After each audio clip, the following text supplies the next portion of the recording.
Imagine not being able to wash your hands, or to take a shower, or to frolic in this water behind me, all because you're allergic to water.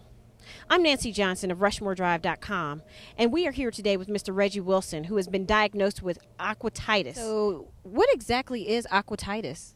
Well, aquatitis it's believe it or not, is an allergy to water. I discovered it through a process of having a number of different visits to my physician where I was having problems such as vomiting, headaches, nausea, and itchiness, and you can name it. I had, suffered from it, so I thought I was very allergic to a lot of different things, and through a process of elimination, we discovered that most of the symptoms were related to my intake of water and my use of water, and so that's how I got to discover I had aquatitis. Well, aquatitis is a rare skin disorder where if your skin is exposed to water within minutes, you actually have itching and swelling of the body. I mean, what does that mean for you? Like, can you bathe? Can you brush your teeth? Like, what exactly does it mean when you're allergic to water? Yeah, that's a great question. I'm allergic to water, but I can use very small amounts of water. So brushing my teeth, I use baking soda with just a tad bit of water.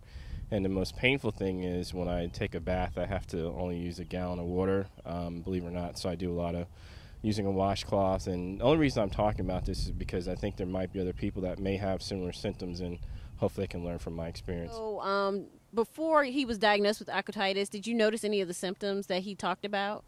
I think we weren't as close of friends before. He was one of those people that was hard to be around because he would twitch and itch, and he seemed nervous all the time. You always felt like he was lying to you or something.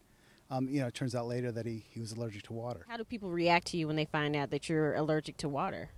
I don't really make it a topic of conversation, but for me, psychologically, it's been very difficult for me in terms of my confidence. I'm not as confident as I normally am, and I have problems sometimes dealing with really close relationships. Like, this is making me a little uncomfortable being in close proximity because I just don't know what to expect, because I may start sweating and then I might start scratching, so it makes it difficult. What are some of the treatments that we have or that you have for aquatitis? Well, we have 3 treatments we use. One is an ointment that we use on the patients, as well as we have ultraviolet phototherapy, which is probably more of the extreme treatment, and as well as antihistamines. So what should people be looking out for, in terms of symptoms or what have you, that should call their attention and make them go to the doctor?